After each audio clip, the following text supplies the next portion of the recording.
Hi friends, అందరూ ఎలా ఉన్నారు? నేను బాగున్నానండి. అందరూ బాగుండాలి, అందులో నేను ఉండాలనుకుంటాను. ఈరోజు మనం గోధుమ రవ్వతోని ఉప్మా చేస్తున్నామండి. క్యారెట్, ఉల్లిపాయ, పచ్చిమిర్చి అవన్నీ వేసి అల్లం ముక్కలు కూడా వేసి ఇది ఉప్మా అయితే చేస్తున్నాము. ఇది హెల్త్కి చాలా మంచిదండి. అన్నీ ప్రోటీన్స్, విటమిన్స్ అన్నీ ఉంటాయి దీంట్లో. అలాగే ఈ గోధుమ రవ్వని మనం సిమ్లో పెట్టేసి కొంచెం ఆయిల్ వేసి ఫ్రై చేస్తున్నామండి. కావాలి అంటే నెయ్యి వేసి ఫ్రై చేసుకోవచ్చు.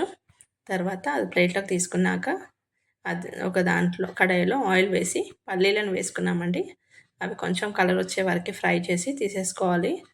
ఇప్పుడు అదే ఆయిల్లో కొంచెం జీలకర్ర ఆవాలు వేసి ఉల్లిపాయలు, పచ్చిమిర్చి, అల్లం ముక్కలు, క్యారెట్, కరివేపాకు, పచ్చిమిర్చి అన్నీ వేసేసుకొని కలర్ వచ్చే వరకు కొంచెం ఆయిల్లోనే సిమ్లో పెట్టి ఉడికించాలండి.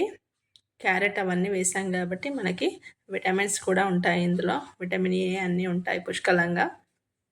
ఇలా మొత్తం ఫ్రై చేసుకోవాలండి. అల్లంని చిన్న చిన్న ముక్కలుగా కట్ చేసాము. అలా చేస్తే మనకి తీసేయడానికి ఉండదండి, తినేస్తారు ఎవరైనా. ఉడికినప్పుడే కొంచెం సాల్ట్ వేసేయాలి. 1/2 స్పూన్ అయితే వేసాము. కొంచెం వాటర్ వేసుకున్నాక మళ్ళీ వేద్దాము. వాటర్ ఎక్కువ వేస్తేనే మనకి బాగా ఉడుకుతుందండి. లూజ్గా ఉంటే బాగుంటుంది రవ్వ అనేది. నేను ఇప్పుడు 1.5 గ్లాస్ రవ్వకి 4 గ్లాసులు అయితే వాటర్ వేసాము. ఇలా చేస్తే మనకి మంచిగా ఉడికిపోతుంది. టేస్ట్ కూడా చాలా బాగుంటుందండి. ఇందులో ఇంకా కొంచెం సాల్ట్ కావాలి అంటే మళ్ళీ చూసి వేసుకొని చెక్ చేసుకుంటే సరిపోతుందండి. బాగా ఒకసారి బాయిల్ చేద్దాము. ఈ వాటర్ బాగా బాయిల్ అయినప్పుడు మనం రవ్వని వేసి అవి కూడా సిమ్లో పెట్టేసి ఒక 10-15 నిమిషాలు ఉడికిస్తే మనకి ఎంతో టేస్టీ గోధుమ రవ్వ ఉప్మా అయితే రెడీ అవుతుందండి. ఇందులో కొంచెం నెయ్యి వేస్తున్నాను.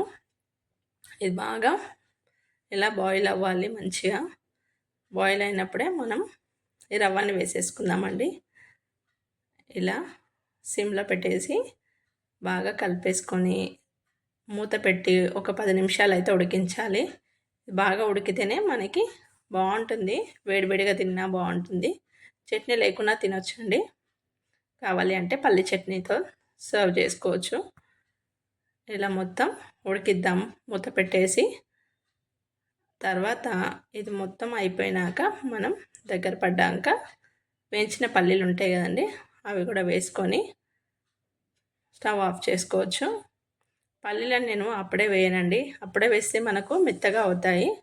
ఇలా పైనుంచి వేస్తాము ఉప్మాలో చేసినప్పుడు. ఇలా మొత్తం వేసేసుకొని మనం ఒకసారి కలిపేసుకొని స్టవ్ ఆఫ్ చేసుకోవాలండి. అంతే. ఎంతో టేస్టీ గోధుమ రవ్వ ఉప్మా అయితే రెడీ అయిందండి. హెల్త్ కూడా చాలా మంచిది. వీడియో నచ్చితే లైక్ చేయండి, షేర్ చేయండి, సబ్స్క్రైబ్ చేయండి ఫ్రెండ్స్.